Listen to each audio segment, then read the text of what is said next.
Are you an entrepreneur that knows it's getting close to the end of the year, but you're not sure what you should be doing to prep? Or maybe you've been in business for a really long time, but you just get overwhelmed with all of the things that have to be done, and you're wondering if you're going to accomplish everything and if you've missed anything. Well, today I'm going to give you a few things that you need to consider when it comes to year end. This may not be a full exhaustive list based on your industry or business, but it's many of the things that need to be considered when it comes towards the end of the year. Welcome to Biz Help for You, the show that saves you the expensive learning curve by providing advice from industry experts in every facet of the entrepreneurial journey. Too many small businesses collapse. According to the U.S. Census Bureau, 20% fail within their first year, and less than 35% make it to their 10th anniversary. The goal of this podcast is to change that statistic. So if you're interested in learning more to be a successful entrepreneur, tune in today. Okay, so the first thing that I want to talk about is, of course, your bookkeeping. When you are doing your work, you may have put off some of the bookkeeping tasks because you've had more important things to do, such as maybe invoicing your customers, doing some networking, other things that have taken priority, and you thought, well, I'll get to the bookkeeping when I have time. Well, you haven't had the time yet, but the time of the year is fast approaching where you'll want to have your books finalized because you need to have good figures really to understand where are you in your business. What is your profit like? How is cash flow? What are the liabilities that you have that are up and coming that you need to consider? And this is so important because the next tip that I also recommend is having that meeting with your CPA. Now, if you're going to meet with your CPA and have him do tax planning with you, you need to have good information for your CPA to review to know exactly how profitable are you. What are the things that maybe you want to do before the end of the year? Perhaps there's equipment that you need, and based on the tax liability that you would have, you want to reduce that, and you might be able to purchase some equipment that will reduce your profitability and the tax that you owe. He also would want to look at, or she would want to look at, what do you have in terms of up and coming payments that are due to you? And are those really something you want this year, or do you want to delay into next year? This all goes into the tax planning to think about, is it better to pay the tax this year or next? Now, we are in an election year. Things can get a little bit crazy when things change depending on who takes office. But every year there seems to be changes in the law, and we have to kind of guess what we think might happen and make the best assumptions possible to give you the best idea for paying tax now or delaying that until next year. But to have your CPA have the best information, again, you need to have your bookkeeping complete, up to date, and accurate. So make sure that you have the chance to look at that and then schedule that meeting with your CPA. I usually recommend, no later by the end of November so that you can definitely have time to talk with your CPA and then implement anything that needs to be done before the end of the year. Because once the year's over, if you've missed that deadline, it's too late. Okay. Another up and coming thing that's imperative for you to pay attention to is 1099s. Those are required to be filed in most cases for most of the people that you will have by January 31st. So the 1099 NEC is for non-employee compensation. So this is for anyone that you pay $600 or more, generally who is not a corporation, although there are some exceptions that you do have to give someone, even if they're incorporated, a 1099. And if you haven't paid them by credit card. Now, this can get confusing. Rules have changed over the years, and there's just a lot of misinformation out there. So I do have a guide that I've also created, and I'll have the link in the show notes that if you want to download this for free, it's going to give you a lot of the details. But overall, again, remember, if you've paid someone, by cash or check, if you have paid them more than $600 and they're not a corporation, you need to report them on a 1099. Now, this is because the IRS wants to make sure that anyone who's been paid for services is reporting their revenue and paying the tax on that. Now, if you fail to file them and the IRS comes and audits you and finds out that you didn't, you can face penalties, or they could disallow the deductions. So you want to make sure that you review your list, make sure you have W-9 forms from every vendor that you would have to report, which will give you their legal name, their tax identification number, and their address.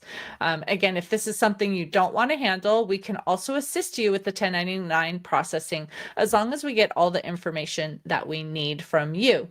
So if you have that problem that you would like to have us solve for you, definitely be sure to reach out to us, and we'll be happy to help you.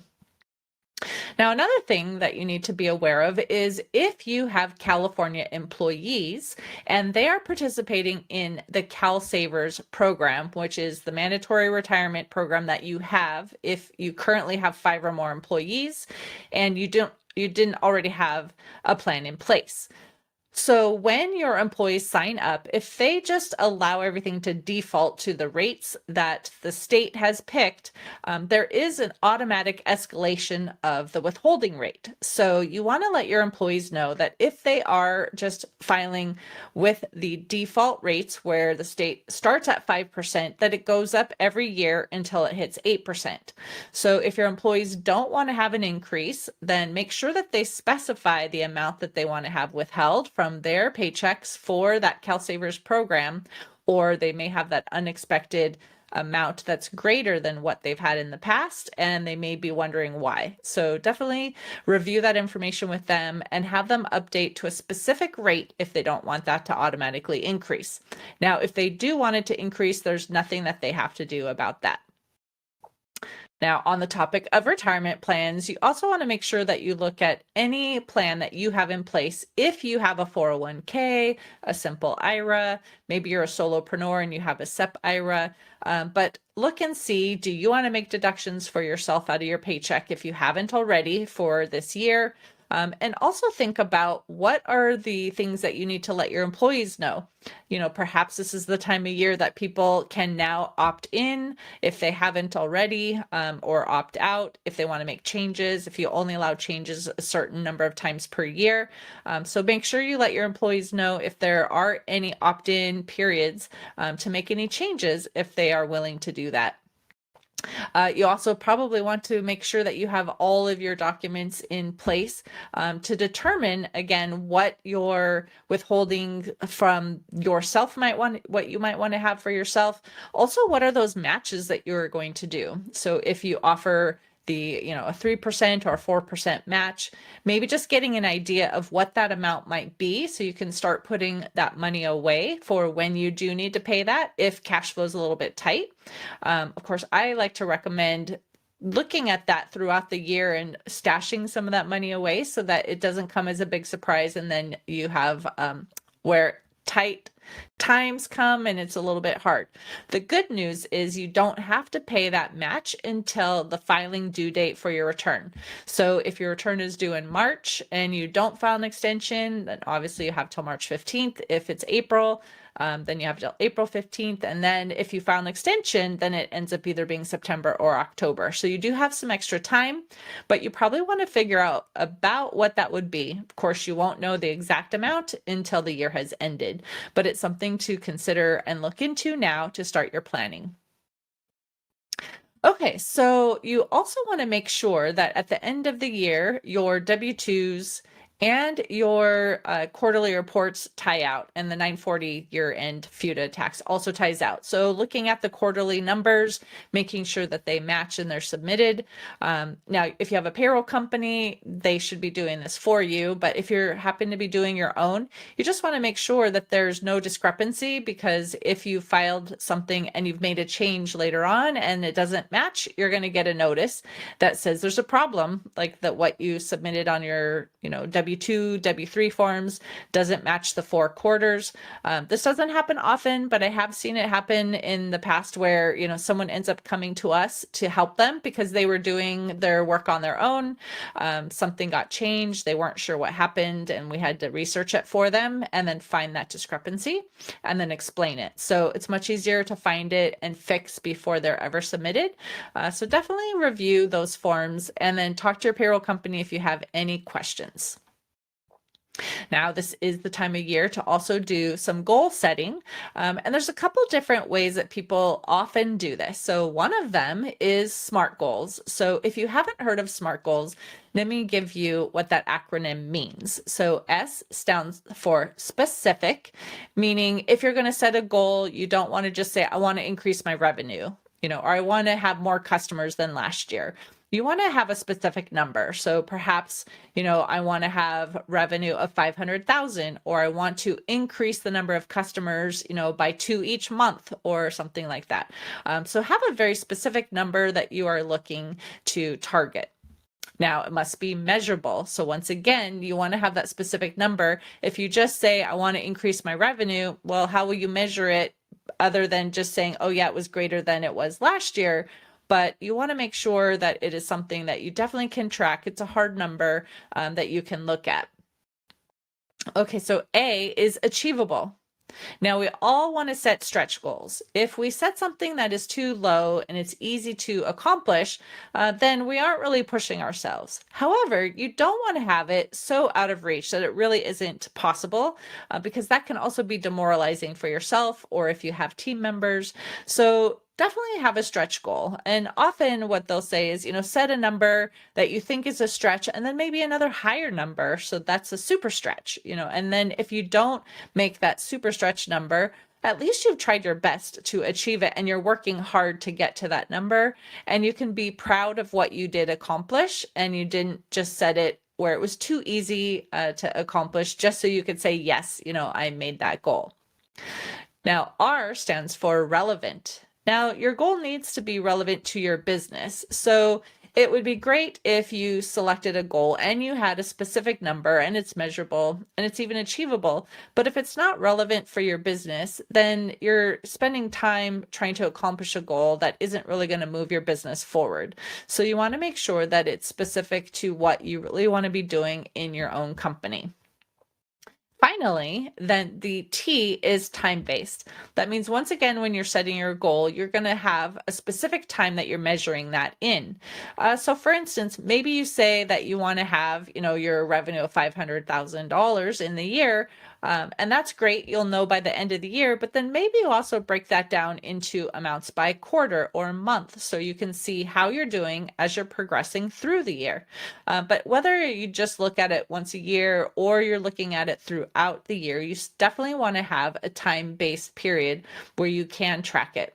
You can also compare it to a prior period. So for instance, if you want to say, I want to grow my revenue 5% more in the Q1 of 2025 compared to 2024, that also is a specific goal and it's time specific as well. Now, the SWOT analysis is another thing that often people will look at towards the end of the year and for planning into their next year. And that basically has another acronym for the words strengths, weaknesses, opportunities, and threats. So of course, the first thing you want to do is look at what are you good at? What is your business doing well? And document that and try to do more of that and plan how can you even improve that into the next year to increase your revenue or increase your reach, whatever those goals are that you are, doing. Weaknesses, we all have them. Right? So what are some of the things maybe we're not as strong in, and maybe you can hire someone, to help in that area, whether it's someone on your team in-house as an employee, or maybe you have a consultant that you talk to who can help you implement things, or maybe it's an independent contractor who can also come in and help periodically. So then one of the most important things to look at too are your opportunities. So what are the things that maybe you're not doing yet, but there is an opportunity in the market? Or is there a new service that you can offer? Or maybe you offer it in a new way.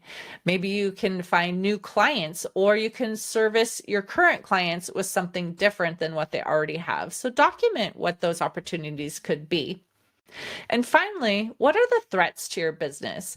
Is it new technology that might hinder your opportunity to be able to provide a service now because there's something else that's out there that's easier for your customers to be using?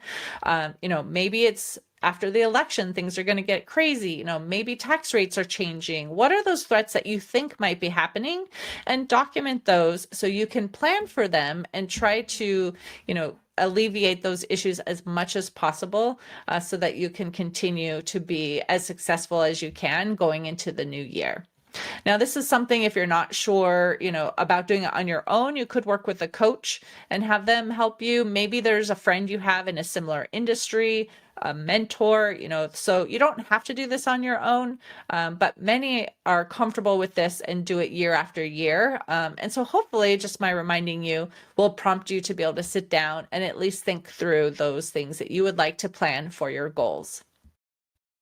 Now, one of the other things that you may want to do is an expense audit.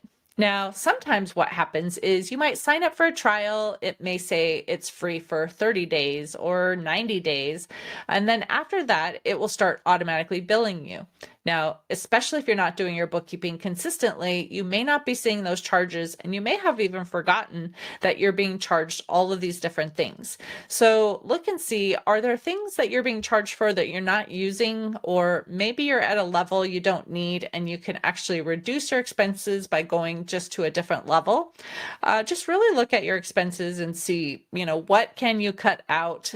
What can you adjust, to make yourself even more profitable, to have the extra cash that you would also need for going into the new year and taking advantage of those opportunities that will be presenting themselves to you.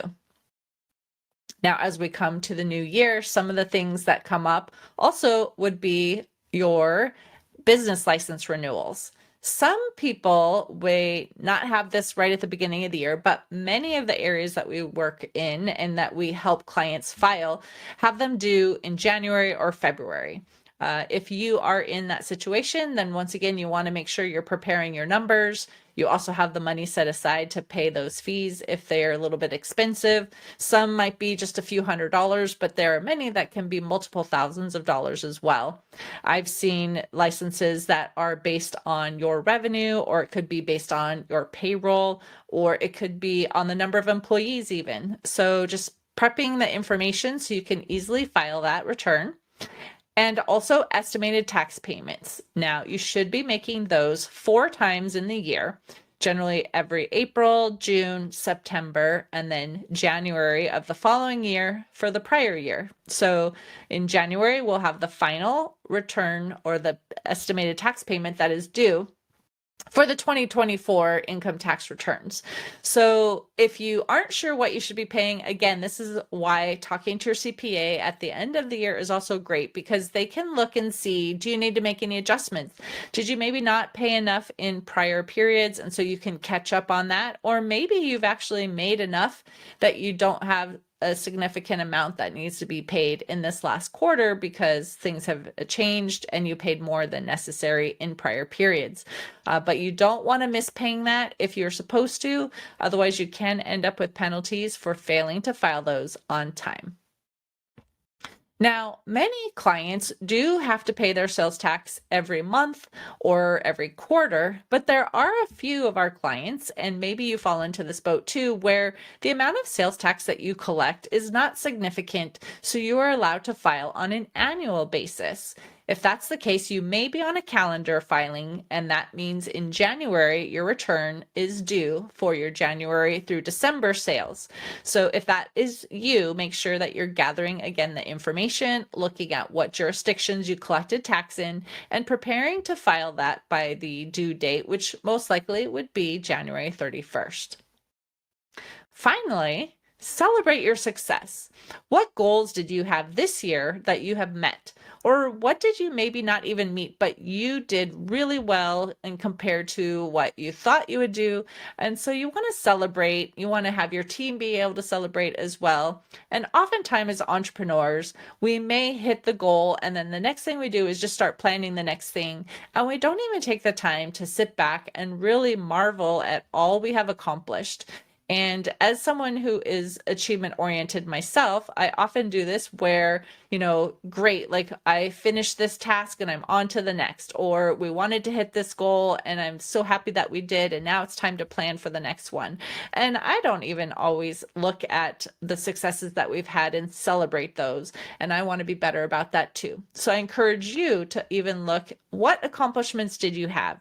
It could be revenue goals. It could be number of clients that you've served. It could be new products that you've created and offered. Like, what are those things that you accomplished? And celebrate those. And then let's think about the future and move into that too.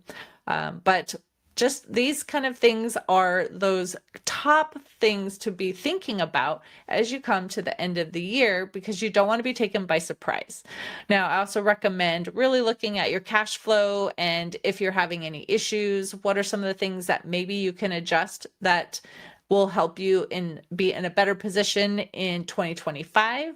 And again, if you need help with any of the tasks, if you have 1099s, if you want to switch your payroll service to not having to do it yourself and you would love to have some assistance, we are here to help as well. And then again, if you want that 1099 free download, check out the link in our show notes. But if you have any questions or you're interested in finding out more about our company, you can reach us at contact@abmp.com. Our phone number is 310-534-5577, and our website is abandp.com. Also, recommend that you check out our podcast Biz Help for You to see what episodes have we aired that could be helpful for you on your journey to success. My passion is to really help you be successful, because too many businesses fail. And when people start businesses, they don't always know what they don't know. And so my goal is really to educate you. So sometimes I do solo episodes like this one, and many times I'm interviewing guests in a vast array of topics and industries and ideas for marketing, legal, what are you needing to do for your website? How do you improve your SEO?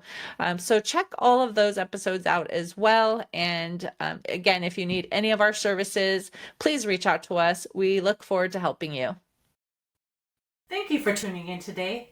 Would you please share this episode with those you know and leave a review on your favorite platform? And if you find our show informative, would you consider being a financial sponsor to help me continue my mission to educate business owners? A link is located in the episode description, and no amount is too small. I'd really appreciate your support. If you are interested in connecting with our guest and receiving the offer they had to share, a link to our resource page is in the show notes. Finally, if you have any bookkeeping or payroll needs, reach out to us at 310-534-5577 or contact@abandp.com. My team and I are eager to assist you. Until next time, have a great day. Thank you for listening to Biz Help for You. Please join your host, Candy Messer, again next time. Have a terrific day.